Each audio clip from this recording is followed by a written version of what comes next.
Passamos ao processo 124.301, que tem como relator o nobre conselheiro Ronald Polanco, a quem concedo a palavra. É o 124.301, né? É, o processo número 5 da pauta. 301, 5. Trata-se da prestação de contas do Instituto Socioeducativo do Estado do Acre, referente ao exercício orçamentário e financeiro 2016. Responsabilidade do senhor Rafael Almeida de Souza, diretor-presidente à época. O corpo técnico emitiu o relatório, as folhas 1487 a 1508.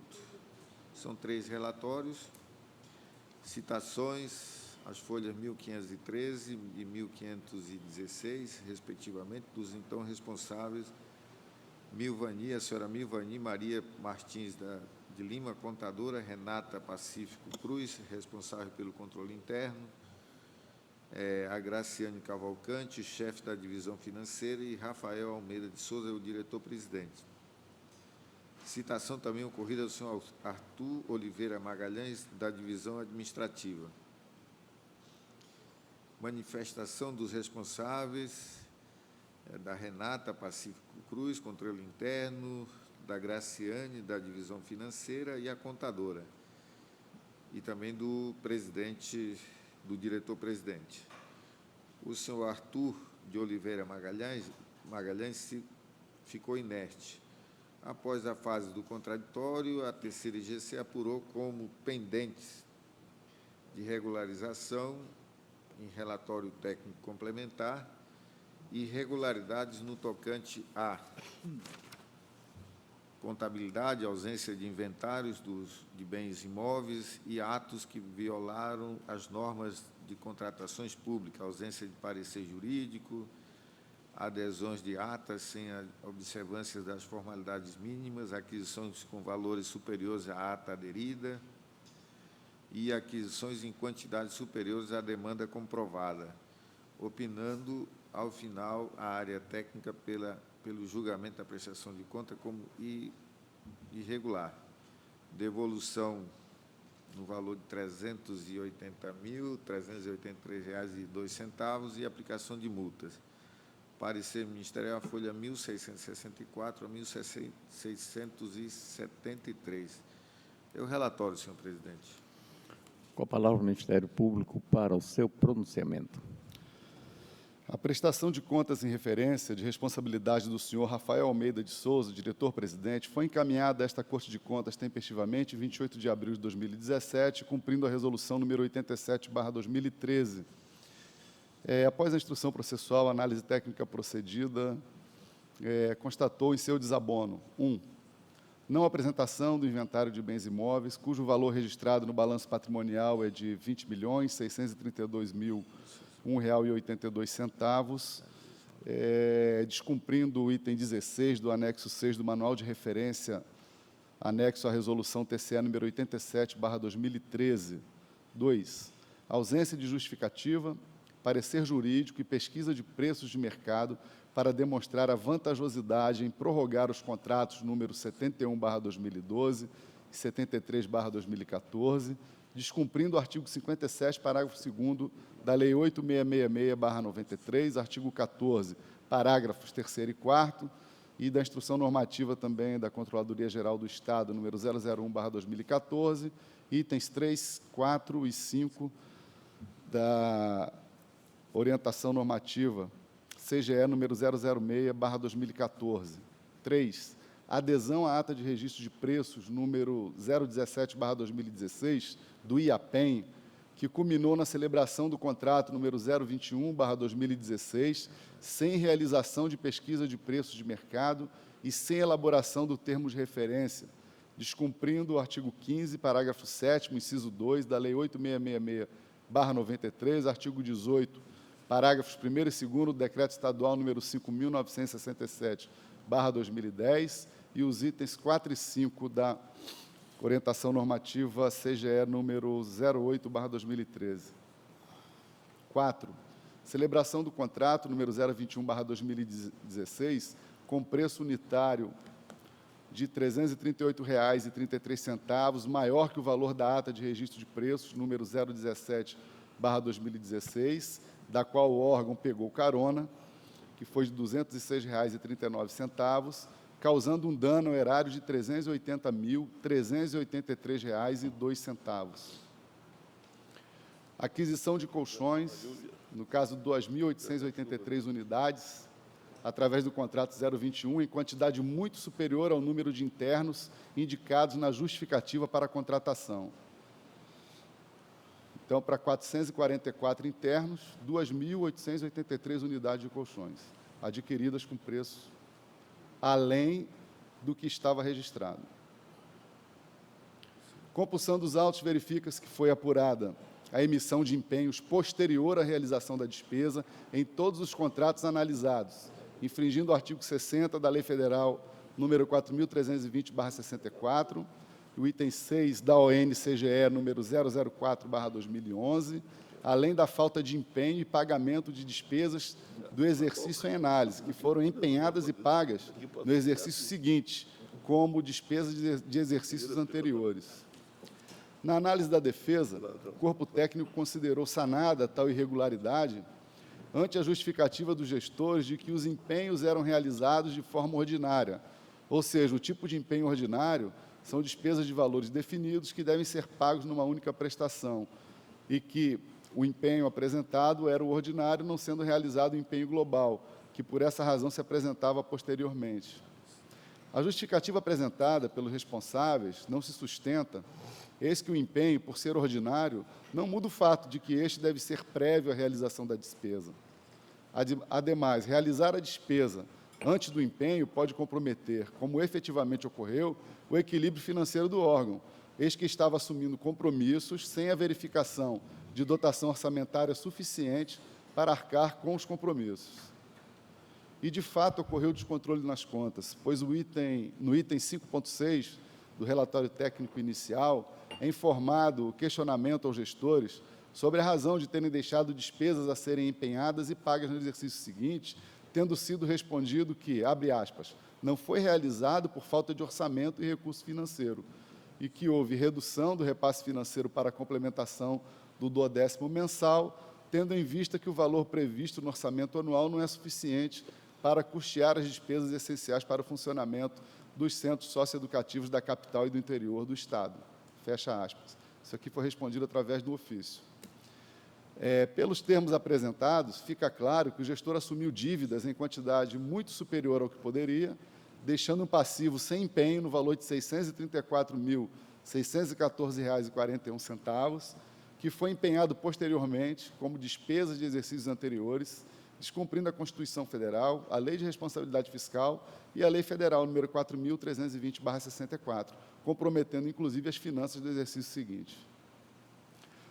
Sobre esse assunto, importante destacar que a falta de empenho e assunção a posterior da dívida foi objeto de estudo por parte de servidores do BNDES, que identificaram que, por suas características, a despesa de exercícios anteriores deve registrar apenas casos excepcionais.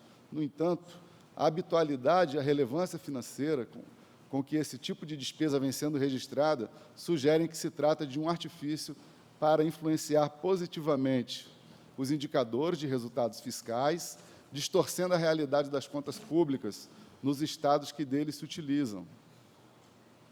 E podemos afirmar, sem qualquer dúvida, que um dos fatores que contribuiu para o desequilíbrio foi justamente a prática nociva de realizar a despesa sem prévio empenho.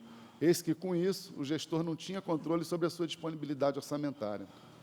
Cabe lembrar que a despesa para ser liquidada deve ter sido previamente empenhada, e se foi empenhada, é porque antes deveria existir crédito concedido, ou seja, saldo na dotação própria, ao teor dos artigos 59, 60 e 61 da Lei 4.320/64, que está aqui transcrita, mas creio até ser desnecessário ler para os senhores, né? Todos conhecem. Quando se gasta acima do autorizado, se está descumprindo todo um sistema orçamentário de contabilidade pública previsto na legislação. Esta talvez seja a mais conhecida das vedações, pois a lei proíbe expressamente que qualquer despesa seja realizada sem que haja empenho previamente formalizado. Logo, fato gerador da despesa não poderá ocorrer sem que o ordenador de despesa autorize previamente a sua realização através do empenho. Ademais, como já dito, o fato do empenho ser ordinário ou global não tem qualquer interferência na necessidade que estes devam ser anteriores à realização da despesa, não servindo de justificativa para a irregularidade apontada, lembrando também a Constituição Federal, artigo 167, inciso 2, proíbe a realização de despesas ou assunção de obrigações diretas que excedam os créditos orçamentários ou adicionais. Por fim, de acordo com a Lei de Responsabilidade Fiscal, estão vedadas a assunção de obrigação sem autorização orçamentária com fornecedores para pagamento a posteriori de bens e serviços. Esta proibição, contida na Lei de Responsabilidade Fiscal, só reforça o que foi inicialmente vedado pela Lei 4.320, de 64, e pela Constituição Federal. Assim, creio ser necessária a inclusão dos seguintes itens no rol das irregularidades: realização de despesas sem prévio empenho, ocasionando descontrole nas contas do Instituto Socioeducativo do Estado do Acre, infringindo o artigo 60 da Lei Federal nº 4.320/64, artigo 34, inciso 4 da Lei de Responsabilidade Fiscal e artigo 167, inciso 2 da Constituição Federal, e item 6 da ON da Controladoria Geral do Estado, número 4/2011. E 7, realização de despesas sem créditos orçamentários suficientes para cumprir a obrigação assumida, infringindo os artigos 59, 60 e 61 da Lei Federal número 4.320/64. Quanto ao item 4, supra, a defesa alegou que foi levada a erro, pois o diretor do IAPEM, órgão gerenciador da ata que estava sendo aderida, informou, através do ofício, que o valor unitário adjudicado seria de R$ 338,33. Então, nesse caso, com relação à adesão da ata, o órgão não fez pesquisa de mercado, aderiu uma ata de um outro órgão, o valor que estava lá publicado, ele não seguiu, ele se baseou numa informação que veio através de ofício do diretor do IAPEM e, com base nisso, ele fez a aquisição lá para essa unidade aqui, para o Instituto Socioeducativo. Quer dizer, uma falta de cautela generalizada, né? E que gerou esse dano aqui, mais de R$300 mil. Bom, porém, como bem demonstrado na instrução, o valor oficial que deve ser considerado é aquele publicado no Diário Oficial do Estado, o qual guarda conformidade com o valor constante na proposta de preço, no relatório de lances e na planilha comparativa de preço, o qual serviu de base para o Instituto Socioeducativo apurar a vantajosidade em aderir à ata. Então, isso não foi levado em conta. Ao se constatar que o valor informado em ofício pelo diretor do IAPEM divergia do publicado no meio oficial, o gestor tinha que, por obrigação, reavaliar se ainda valia a pena e, pelo menos, questionar a diferença existente. O fato de não ter realizado a pesquisa de preços também contribuiu para a aquisição com valor excessivo, dando asa ao superfaturamento. Então, aqui, realmente, quando não se faz a pesquisa, ele dá um mergulho no escuro, né? Ele vai confiando naquilo que o outro órgão fez, que naquele momento em que ele vai fazer a adesão já pode não ser vantajoso, o mercado já pode ter uma outra realidade. No caso aqui foi pior, porque além de mergulhar no escuro, ele ainda pegou um preço errado. Ele não se baseou pelo preço que estava publicado na ata. Bom, além de ter firmado o contrato com valor superior, foi identificado compra em quantidade muito superior à estimativa quando da adesão à ata. O gestor alegou que o Estado tinha dívidas para com a empresa, devido à aquisição de colchões para as famílias atingidas pela alagação ocorrida em 2016, que deveriam ser pagas pela Defesa Civil. Porém, o governo federal não liberou o valor que deveria ser repassado para o Estado do Acre, e como o Instituto Socioeducativo era o único órgão do Estado, à época, com contrato vigente com a credora e com saldo para o Estado pagar, efetuou o pagamento da dívida. Outro fato extremamente grave, e aqui confessado pelo gestor. Sustentou ainda que houve rebeliões no presídio, em que os adolescentes queimaram e rasgaram vários colchões, cuja reposição se deu em quase que na sua totalidade. Tal alegação não se sustenta, eis que existem meios previstos na legislação para pagamento de despesas provenientes de necessidades extraordinárias, como alagações. O pagamento de um contrato com preço superior ao que fora licitado apenas aumentou o dano ao erário. Considerando ainda que o próprio diretor do Instituto de Administração Penitenciária informou o valor acima do que fora licitado, é imperioso que se proceda à verificação dos valores pagos por aquele órgão na execução da ata de registro de preços, número 17/2016, ante o indício claro de dano ao erário. Aqui é um problema que o tribunal, na minha visão, ele precisa apurar. Se o diretor do IAPEM informou para ele um valor superior ao que estava lá na ata de registro de preços, provavelmente o IAPEM também deve ter promovido essa aquisição com valor acima do que estava registrado. Bom, ante o exposto, esse Ministério Público de Contas opina no seguinte sentido. 1. Emitir acórdão considerando irregular a prestação de contas do Instituto Socioeducativo do Estado do Acre, exercício 2016, de responsabilidade do senhor Rafael Almeida de Souza, diretor-presidente, ante as desconformidades descritas nos itens 1, 2, 3, 4, 5, 6 e 7 deste parecer, com fulcro no artigo 51, inciso 3, alíneas B e C, da Lei Complementar Estadual número 38/93. 2. Condenar o gestor a devolver ao Estado do Acre, devidamente atualizada até a data do efetivo pagamento, nos termos do artigo 54 da lei citada, a importância de R$ 380.383,02, correspondente ao valor pago pela aquisição de colchões com preço superior ao licitado. 3. Condenar o gestor ao pagamento de multa acessória em percentual da condenação efetivamente imposta, nos termos do item anterior, consoante autorização incerta no artigo 88 da mesma lei, aplicar a multa-sanção prevista no artigo 89, inciso 2 do mesmo diploma legal, ao gestor para cada um dos fatos noticiado nos itens 1, 2, 3, 6 e 7 deste parecer, pela abertura de processo autônomo para verificar a quantidade e os valores pagos pelo Instituto de Administração Penitenciária do Estado do Acre, IAPEM, na aquisição de colchões através da ata de registro de preços, número 17/2016, e, por último, comunicar a decisão ao Ministério Público do Estado do Acre para a adoção das providências que entender cabíveis. É o pronunciamento. Com a palavra, o nobre conselheiro relator, para proferir o seu voto. No detalhamento que fez de forma excelente o nobre procurador, já vou direto ao voto. É o mesmo entendimento, é um acordo considerando irregular a prestação de contas do Instituto Socioeducativo do Estado do Acre, referente aqui ao exercício orçamentário financeiro 2016, a responsabilidade do senhor Rafael Almeida de Souza, é o presidente à época. Como o procurador já fez a listagem das principais irregularidades e detalhando, então nós vamos condenar solidariamente aqui os senhores Rafael Almeida de Souza, é o diretor-presidente, e o Arthur de Oliveira Magalhães, que é o chefe da divisão administrativa do Instituto do ISE. Em 2016, a devolução ao Estado do Acre, devidamente atualizado, até a data do efetivo pagamento, nos termos do artigo 54 da Lei Complementar 38/93, a importância de R$ 380.383,02, equivalente ao pagamento de colchões com preços superiores ao registro da ata de preços, né?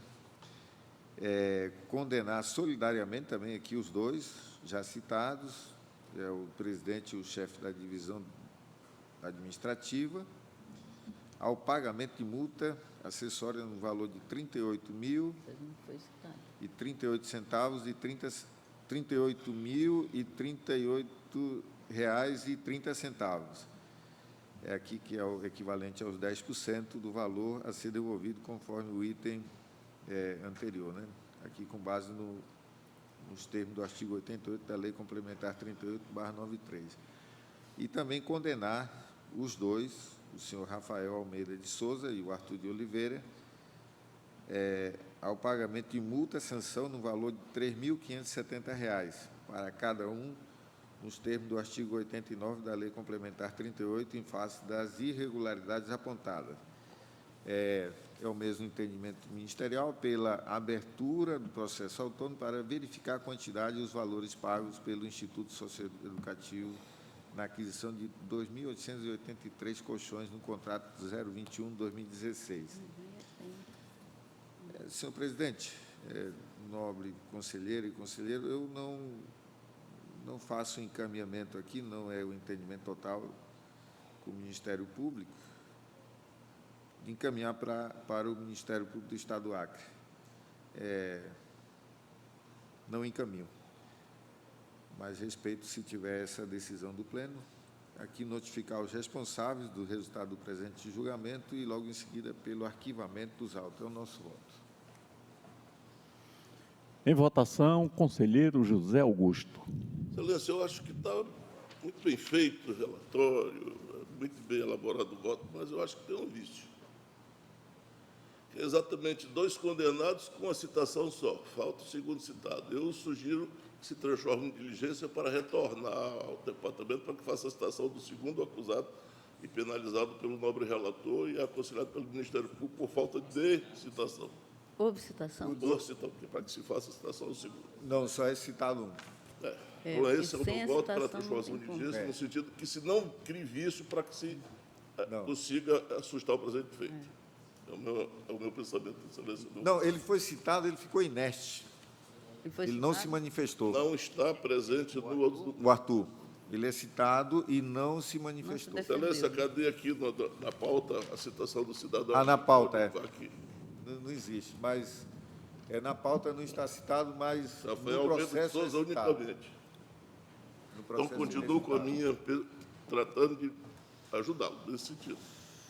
Acato, senhor presidente, o conselheiro. Conselheiro Antônio Jorge Malheiro. Excelência, eu vou acompanhar o voto do nobre relator em parte. Essa situação de, por acaso, estar ou não, pelo número do processo, até hoje nós temos feito assim, mesmo que não esteja aqui, mas tendo sido citado, nós temos punido também. Mas entendo que nesse processo a responsabilidade maior foi do presidente, foi ele que recebeu a carta, acompanhou, e por uma situação, inclusive, mais grave, porque o fato da carta do IAPEM estar com um valor a mais, houve má fé, inclusive, do fornecedor, porque o fornecedor sabia que ele tinha ganho com outro preço. E peca, de novo, o diretor do Instituto, que, mesmo sabendo disso depois, não entra com a ação de ressarcimento. E é por isso que é extremamente pertinente a devolução. Porque, mesmo pressupondo a boa-fé do gestor, na hora em que ele toma conhecimento, ele é obrigado à ação. Então, ele não fez nenhuma medida de retorno contra a má-fé do fornecedor. Então, é por causa disso que cabe aqui a devolução, e entendo que a devolução é para o gestor, senhor Rafael Almeida de Souza. Então, acompanho o voto da devolução ao senhor Rafael. Entendo que Retira o... do senhor Arthur, isso. Também entendo assim. Entendo Tudo bem. que a multa, numa situação destas, os 10% já está, e da ação, ele deixa restos a pagar de R$ 634.614,41, sem cobertura financeira, crime 359, a linha D do Código Penal, então, com encaminhamento ao Ministério Público, por causa do restos a pagar sem cobertura financeira, também de responsabilidade do gestor maior, a apuração, a tomada de contas para apuração, então aqui eu acompanho novamente o gestor, e divijo dele só na multa de 14.280 e no encaminhamento ao Ministério Público, e também só ao principal, só ao gestor principal. É como voto, excelência. Ok. Conselheira Dulcinea Benício. Eu também voto com o conselheiro relator, senhor presidente, mas sem sanção ao senhor Arthur, porque a responsabilidade é plena do gestor principal. Acompanho também o encaminhamento ao Ministério Público, não é fácil ali a verificação da prática de ilícito penal, e também corrijo no meu voto a abertura de processo autônomo não para o ISE, mas para o IAPEM. Isso. Ampliada. É sugestão do Ministério Público, né? Porque Não, é IAPEM. então, ficaria para o IAPEM, né? Então, com o relator retirando o senhor Arthur, e com essa correção do processo E a autônomo. multa, Sim, a multa proposta pelo do relator. relator. 3.500. Nesse caso, expressa excelência, eu alinho também o voto que é o correto, sob minha ótica. 14.000. Conselheiro Antônio Malheiro. Então, com relação à multa, ficou empate, né? O valor da multa, né? Só no valor da multa. que deu empate. O conselheiro Zé Augusto também encaminha para o Ministério Público. Mim. Conselheiro relator, não. Fundamental. Então, os três foram pelo encaminhamento do Ministério Público. Porque é correção do processo autônomo, que não é para o ISE, mas é para o IAPEM. Mas aí E aí, todos acompanhamos o relator. Ele já Ele é acompanhou o péssimo. relator para Eu que IAPEM. estava com a cabeça mas é IAPEM. Então, Só ficou ficou empate na multa do 89, que ficou 3.570, 14.280. O relator, Eu acompanho a multa de 14.000. Tá, então, Decisão decidiu-se por maioria, isso. nos termos do voto do nobre conselheiro relator. Não. Relator. Não, nos termos do voto do nobre conselheiro Antônio Jorge Malheiro. Encaminha para o Ministério Público e...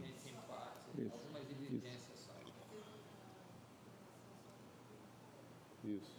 A condenação é só do Rafael, sim. Isso. Do Rafael. Câmara de Contas, a unanimidade.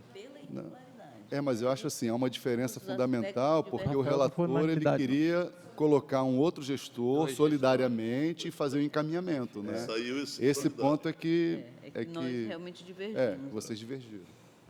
Aí eles três tiraram Isso. O Arturo. Já julgaram o processo. Aí o Valmir vota com ele, então é por maioria eu perco ele. Isso. Antônio Jorge Malheiro. Vai somar a minha multa.